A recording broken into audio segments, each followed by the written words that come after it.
अभी नीले कपड़े बहुत सारे लोग पहन के ऐसे घूमते टहलते रहे हैं, तो बहुजन समाज के लोग कहें कि अरे ये तो हमारे धर्म का अपमान हो रहा है, ऐसा तो है नहीं।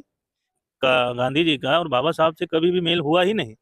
अगर गांधी जी बाबा साहब की बात को एक्सेप्ट किए होते तो उसी दौरान इस देश के जो मूल निवासी बहुजन समाज है उनको मुक्ति मिल जाती। कि गांधी जी जिस तरीके से हमारा विरोध कर रहे हैं, अगर इसी तरीके से षड्यंत्र करते रहे तो मैं दुनिया के सामने इनको नंगा करूंगा।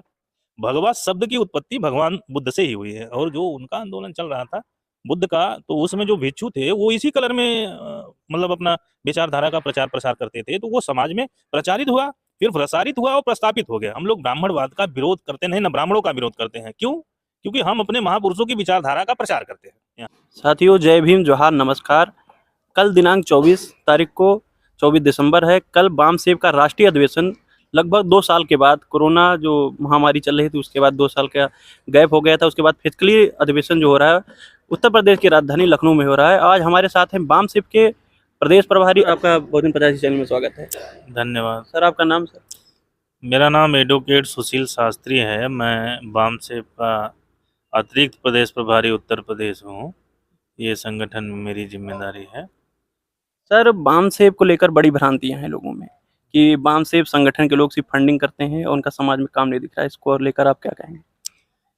वामसेव को लेकर जो विरोधी लोग हैं वो तमाम तरीके के अपने बरगलाने का समाज को कर रहे हैं, लेकिन समाज इस संगठन की मूल विचारधारा और उद्देश्य को समझ रहा है, इसलिए समाज पैसा दे रहा है।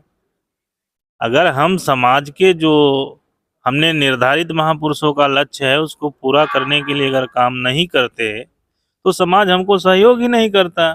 समाज इसलिए सहयोग कर रहा है कि हमने जो कमिटमेंट किया उस पर काम कर रहे हैं।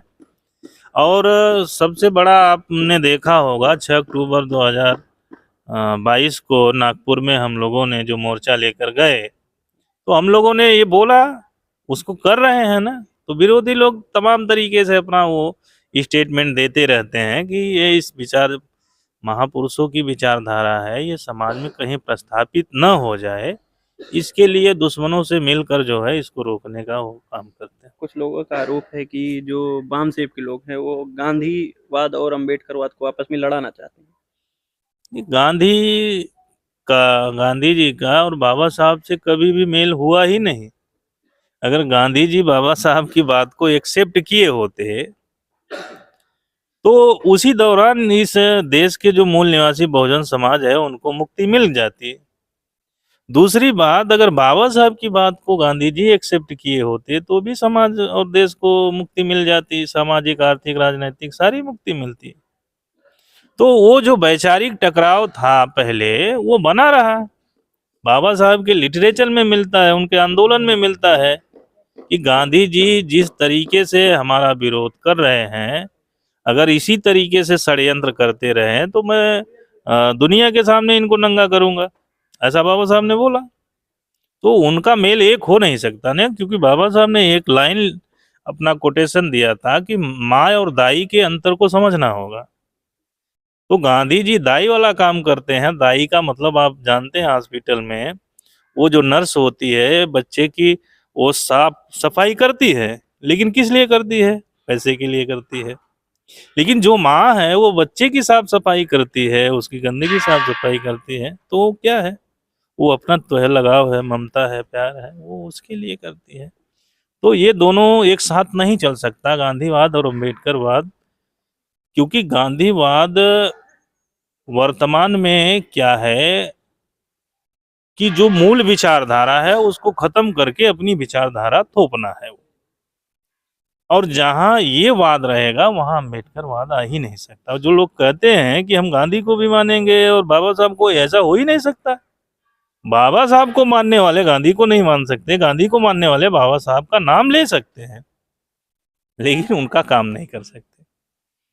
सर, अभी देखा जा रहा है कि देश में बड़ा बवाल मचा हुआ है भगवा रंग को लेकर कि इनका धार्मिक भावना आहत गए गए, उनकी रंग को लेकर धार्मिक भावना आहत हो जा रही है। इसको लेकर आप क्या कहना चाहते हैं? नहीं नहीं, ये देखिए धार्मिक मामला है, धार्मिक मामले पे नहीं, लेकिन रंग को लेकर मैं एक बात ही कहना चाहता हूँ कि कोई धर्म इतना मतलब वो छोटा नहीं हो सकती उसकी, कि हमारा एक धर्म है, जैसे हरा है।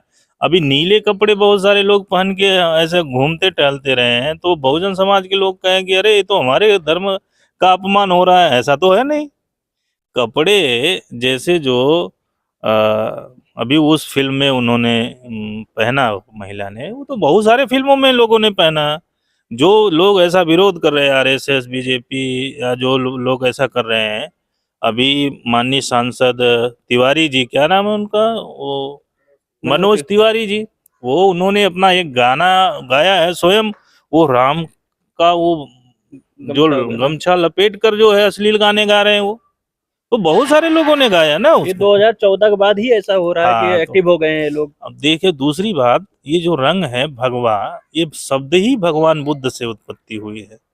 भगवा शब्द की उत्पत्ति भगवान बुद्ध से ही हुई है। और जो उनका आंदोलन चल रहा था बुद्ध का, तो उसमें जो भिक्षु थे वो इसी कलर में मतलब अपना विचारधारा का प्रचार प्रसार करते थे, तो वो समाज में प्रचारित हुआ, फिर प्रसारित हुआ और प्रस्थापित हो गया।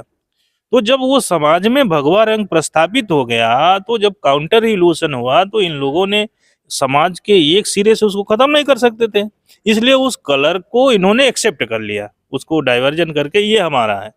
सर बहुत बड़ा मामला है कि अभी कुछ हिंदूवादी संगठन के लोग हैं, वो लोग कह रहे हैं कि बाम सेफ संगठन है उसको भी बैन कर देना चाहिए, जैसे पीएफआई को बैन किया गया है। इसको आप कैसे देखते हैं?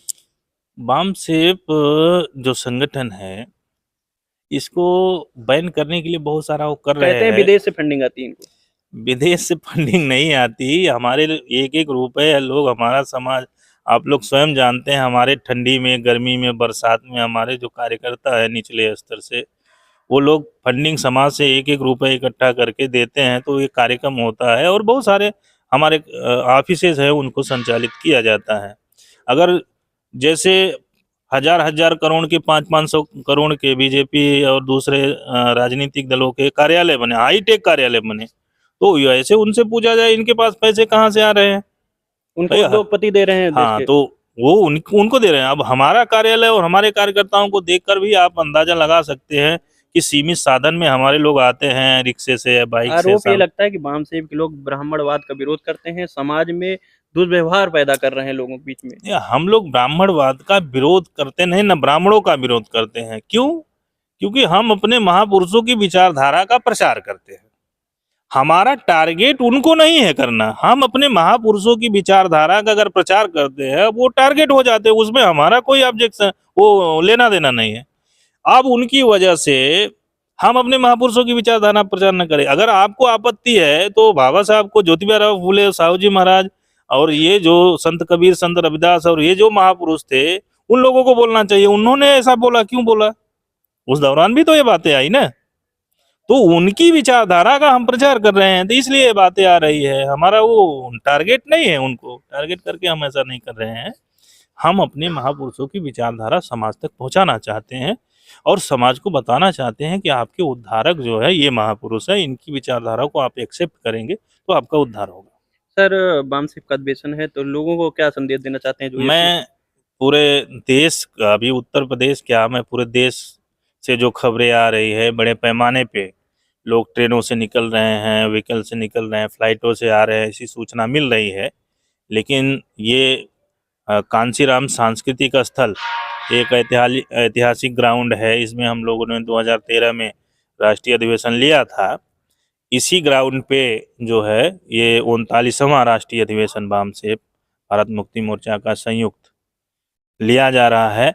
मैं पूरे देश के SC ST OBC और इससे धर्म परिवर्तित माइनॉरिटी मूल निवासी लोगों से अपील करना चाहता हूं कि बड़े पैमाने पे आइए। यहाँ पे ग्राउंड की पूरी तैयारी हो चुकी है, रेजिडेंस पंडाल बन गए हैं और हमारे कार्यक्रम, कॉन्फ्रेंस हॉल, सारे चीज़ रेडी हो गए हैं। अब लोगों के स्वागत के लिए ये मैदान जो है सज गया है और बड़ी संख्या में लोग आए। कोई आपत्ति नहीं है, कोई दिक्कत नहीं है उनको यहाँ आने में। बस यही मैं कहना चाहता हूँ। बहुत बहुत धन्यवाद।